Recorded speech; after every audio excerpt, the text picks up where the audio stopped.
자, 이제 본격적인 내용 들어가는데 함수칸이에요. 이 함수칸을 볼 때는 어떤 생각을 해야 될까? 이게 되는 거죠.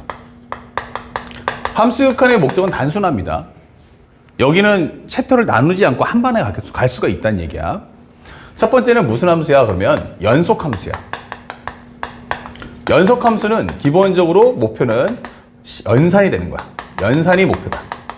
그러니까 나는 식정리는 하지 않아. 이게 되는 거야. 아, 식정리가 목표야. 이런 뜻이죠. 연산이니까 식정리가 목표고 그래프는 뭐 그다지 필요 없어. 이게 되는 거야. 아시겠죠? 그러면 만약에 이렇다면 내가 공부할 내용은 뭐지? 라고 생각할 수 있는데 우리가 알고 있는 경우는 결국 딱 한 가지예요. 무엇입니까? 바로 0분의 0꼴. 0분의 0꼴이 나온다면 현재 이거는 경우의 수가 두 가지로 나뉜다. 하나는 다항식이냐? 다항식. 그러면 현재 우리가 알고 있는 인수분해 후. 인수분해 후 0인 인수를 제거해 주시면 돼요. 그래서 우리가 분모나 분자 0분의 0이면 0 되는 인수가 분모도 있고 분자도 있으니까 이거 식정리한 다음에 약분을 통해 가지고 그 0이 되는 인수 싹 제거하고 0이 아닌 것만 가지고 값을 구하자라는 메시지예요. 그리고 만약에 루트꼴이 나오면 어떡할 거야? 이게 되는 거야. 무리식꼴. 루트꼴이 나오면 어떡할 거야? 라고 할 때는 유리화나 영유리화 후 바로 0인 인수를 제거하겠다 라고 문제를 풀어주시면 되는 거죠. 참고로 이제 기존에 있던 모든 현재까지 나왔던 모든 평가원 수능을 보면요, 역시라도 누가? 바로 이분이 가장 많이 나왔어요. 이거 다항함수잖아. 수투가. 수투 다항함수야. 그러니까 얘만 내야지 하고 지난 5년 동안 계속 이것만 냈어요. 근데 올해 기본적인 6월과 9월의 평가원에서는 두 번 다 이걸 냈어요. 야, 어차피 얘네는 어차피 미분적분에서 많이 쓰잖아. 근데 굳이 이걸 국한해서까지 할 필요 있겠냐? 그러니까 올해는 얘 빼고 6월, 9월 평가원에서는 이 부분을 출제하겠다라고 하는 겁니다. 아, 여기서 두 번 다, 단 한 문제도 예외 없이 두 번 다 얘만 시험에 냈구나. 이게 되는 거예요. 아, 그러면 올해 수능에는 뭐 한다? 이 루트꼴에 관련된 함수칸 문제가 출제될 확률이 가장 크다. 그래서 시험 문제가 어떻다? 쉬우면 식 주고 문제 풀어 할 수 있고, 한 중간 레벨 하면은 뭐 하면 돼요? 현재 루트꼴이 나오면 그 루트에 관련된 식을 앞에 문장을 통해서 각각 식을 뽑아와라 라고 출제하면 되고, 그 다음에 킬러다 그러면 지난 우리가 알고 있는 6월 평가원의 22번처럼 해석을 요구하는 문제가 출제될 수가 있는 거예요. 그래서 난이도는 세 가지 종류를 만들 수 있는데, 식을 준다, 식을 간단하게 만들어라, 세 번째는 해석을 요구하겠다. 이걸로 변별력을 과시하고 있다라는 점을 꼭 기억하시면서 올해는 루트에 관련된 0분의 0꼴 연습을 충분히 좀 해주시길 부탁드리겠습니다. 그리고 만약 이 과정을 심화해서 낸다면 이게 되는 거야. 우리가 말하는 킬러를 낸다면 뭐야? 이게 되는 거야. 키워드는 0분의 0꼴이에요. 그쵸? 0분의 0꼴인데 현재 여기서 뭐다? 목표는 극한값 존재를 하지 않을 거야 라고 출제하겠다는 얘기예요. 극한값 존재를 하지 않겠어 라고 출제하겠다고요. 이게 무슨 말이야? 라고 하면 첫 번째, x값 입력 후 0분의 0꼴을 확인해 주세요. 0분의 0꼴 확인. 됐죠? 자, 확인이 됐어요. 그러면 끝나는 게 아니에요. 그러면 이거는 0분의 0꼴이란 건 약분을 통해서 극한값 존재할 수도 있잖아. 이게 되는 거죠. 그 다음에 두 번째가 중요한데, 식정리 후 가급적이면 0인 인수는 다 제거해 주세요. 오케이? 그 다음에 인수 정리를 했을 때 그 다음 과정이 중요한데, 현재 이 과정에서 네모분의 세모라는 결과가 나올 거야. 이때 중요한 건 얘는 0이 나와야 되고 얘는 0이 나오면 안 된다가 되는 거예요.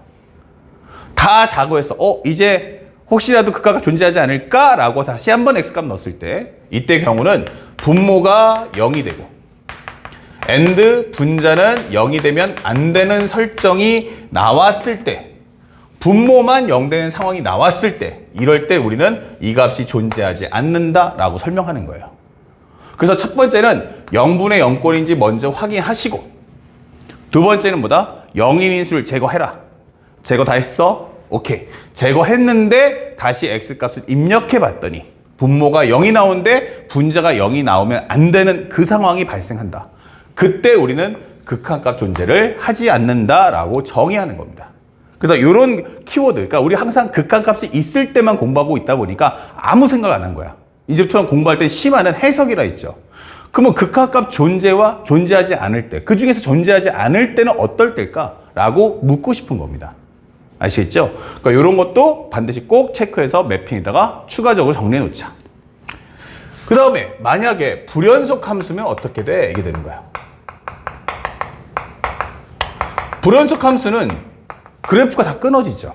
그래서 연속인 함수 같은 경우는 어떻게 나옵니까? 라고 하면 실제 나와도 리미트 x가 a로 갈 때 이런 표현을 써줘요. 다시 말하면 특별히 나는 좌극한과 우극한에 대한 표현을 하지 않겠어. 이게 되는 거야.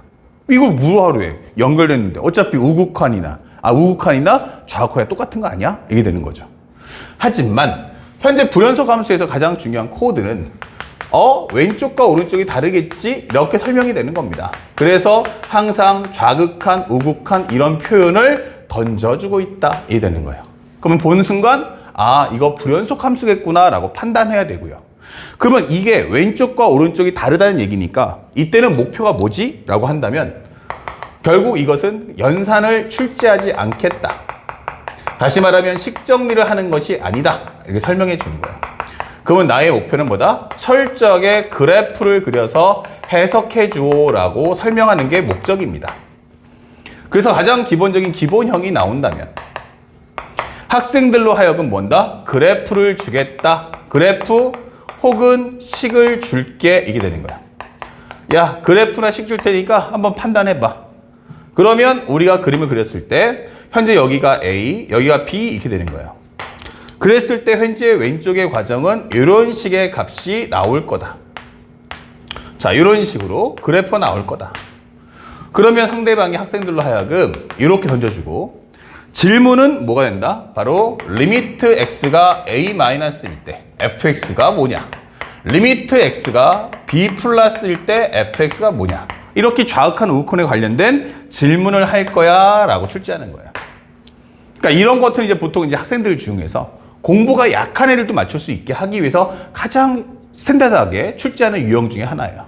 알았죠? 실수만 안 하시면 누구나 맞출 수 있다. 그래서 이 문제가 왜 쉽습니까? 이유가 뭐죠? 최소한 그래프를 줘서 학생들로 하여금 따르게 미정계수나 이런 걸 구할 필요가 없잖아. 이게 되는 거죠.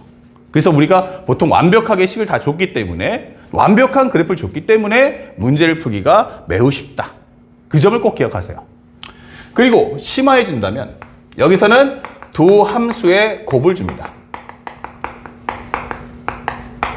두 함수의 곱에서는 기본적으로 우리가 알아야 될 것은 올해 6월 9월은 안 나왔지만 그럼에도 불구하고 알아두셔야 돼요. 기본적으로 y는 fx 곱하기 gx가 연속이야 라고 하는 설정이에요. 만약 현재 우리가 알고 있는 것처럼 이게 연속과 연속이 충돌할 때는 이건 문제 자체가 성립이 안 돼요. 그래서 우리가 출제할 때는 첫 번째 연속과 불연속, 마지막은 불연속과 불연속, 이 관계에 대해서 한번 설명해 보렴이라고 시험은 출제가 되는 겁니다. 그래서 그림을 그렸을 때 여기가 A를 잡아놓고 얘는 연속이기 때문에 그래프를 이런 식으로 만들어줘요. 그리고 여기서는 그래프가 이런 식으로 나오겠지라고 설명하는 거야. 이런 식으로. 그래서 X가 A라고 하는 이 상황과 이 A라는 상황, 이 상황을 충돌시켜봐라. 그러면서 연속이 되게끔 해줘. 이게 되는 거예요. 이 결과가 연속되려면 어떨까? 이게 되는 거죠. 그러면 여기서는 결과를 알아야 되는데 A보다 작다, A다, A보다 크다. 그러면 현재 이 값은 알파, 알파, 알파. fx는 어차피 왼쪽에서 오든 함수값이든 우극하든 다 똑같이 fx다. 그러니까 전부 다 알파라는 값으로 간다. 라고 설명을 할 수가 있는 거야. 자, 그리고 만약에 이렇게 불연속이 된다면 여기 옆에다 뭐 하면 돼? 기본적으로 내가 베타, 감마, 델타를 써주시면 돼요. 이런 식으로. 그런데 이 두 개를 서로 곱해 줄 거야 이게 되는 거죠. 그러면 이걸 곱했을 때 이 세 개의 값이 일반적으로 다르겠지만 같을 때가 언제일까라고 묻는 거예요. 같을 때는 딱 한 번. 바로 뭐야? 알파가 0이면 되는구나. 그럼 알파가 0이라는 것은 뭘 의미한다? 바로 FA가 0이다. 이렇게 되는 거예요. 얘가 불연속이니까 그 불연속된 점에서 요 알파라는 값이 여기로 와줘야 돼 라고 설명하는 거예요. 바로 이 부분을 학생들이 아는가? 라고 설명하는 거야. 자, 이렇게 되면 가장 큰 파괴력은 뭐야? 바로 학생들에게 출제할 때 fx는 다항함수를 줄 거예요. 최고차수를 알려준 다항함수. 2차 함수, 3차 함수. 이런 식으로. 그럼으로써 학생들에게 표현법을 묻겠다. 결국 fx가 뭐냐? 그러면 나는 x-a 곱하기 뭐. 그래서 함수값이 0입니까? yes. 그러면 나는 이렇게 1차식을 분리하겠다. 그러면 전체적인 차수가 이제 어떻게 돼요? 줄어들면서 미정계의 수양도 줄여주겠다는 게 출제자의 의도인 거예요. 그러니까 다항함수 표현법 한번 내볼까? 라고 하면 바로 이 연속과 불연속의 문제를 출제할 거다라는 걸 알고 계셔야 됩니다. 그리고 만약에 불연속과 불연속이 충돌하네 라고 설명했어요. 자, 요 같은 경우는 전부 다 그래프가 끊어지기 때문에 이렇게 y는 fx. 그 다음에 여기도 마찬가지로 이렇게 그래프가 끊어지네 라고 설명을 하는 거야. 그러면 편하게 우리가 여기를 알파로 잡을게. 왜냐하면 여러분들이 라틴어를 잘 모르기 때문에 좀 보기 편하라고 이게 적어줍니다. A, B, C. 그럼 여기는 D, E, F다. 이게 되는 거죠. 그러면 현재 이것이 연속이 되려면 어떻게 돼야 될까? 그럼 X가 알파보다 작아, X가 알파야, X가 알파보다 커. 이렇게 될 거고요. 상대적으로 여기서는 A, B, C. 그 다음에 여기서는 기본적으로 현재 DEF다 라고 설명이 되는 거야. 그러면 이거끼리 서로를 곱해주세요. 이게 되는 거죠. 그랬을 때 이 결과가 전부 다 같을 수가 있겠느냐라고 묻는 겁니다. 그런데 우리가 알고 있는 12라는 숫자 한번 예를 들면 1 곱하기 10이다, 2 곱하기 6이다, 3 곱하기 4다 라고 표현을 할 수가 있는 거야. 이렇게. 그러니까 좌극하는 1, 함수값은 2, 우극하는 3이 나오고 gx는 좌극하는 12, 함수값은 6, 우극하는 4가 나온다면 서로 다른 숫자끼리 곱했지만 어때? 값이 같아질 수도 있다. 이게 되는 거야. 그러니까 이런 경우는 앞쪽에 있는 이 내용은 딱 정형화돼서 얘는 무조건 연속과 불연속인 경우는 연속인 함수가 불연속에서 함수값 0을 제공한다. 이 딱 한 가지 정리로 끝나겠지만 불연속은 예측이 안 돼요. 그래서 이런 경우는 반드시 그래프 그린 후 좌극한 그리고 함수값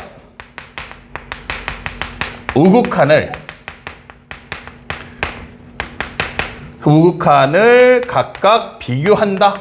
이렇게 되는 거야. 그러면 학생들이 너무나도 공부를 이해하고 풀기보다는 외워서 풀다 보니까 현재 학생들이 1번만 공부하는 게 아닐까? 그럼 나는 이런 것도 한번 나타내면서 이 자체가 하나의 변별력을 만들어주자라고 출제하는 거예요. 아시겠죠? 그래서 이것만 공부하지 마라. 현재 위하고 아래는 풀이 과정이었다? 다르다. 그럼 상황에 대한 이해를 하는가? 라고 해서 만약 밑에 문제가 나온다면 그때 문제는 준킬러가 됩니다. 밑에 게 나오면 준킬러. 그럼 일반적인 문제는 이제 위쪽 거 하면서 이게 섞여버리면 이제 킬러 레벨로 난이도가 올라가게 되겠죠. 그러니까 상황에 대한 정리를 반드시 우리는 해줄 필요가 있다. 그래서 함수극한은 이렇게 딱 두 가지 컨셉을 가지고 출제할 수 있음을 잊지 마시고 이것만 가지고 올해 수능을 준비하시기 바랍니다. 아시겠죠? 다음 영상에서 바로 본격적인 문제풀이 이어나가도록 하겠습니다.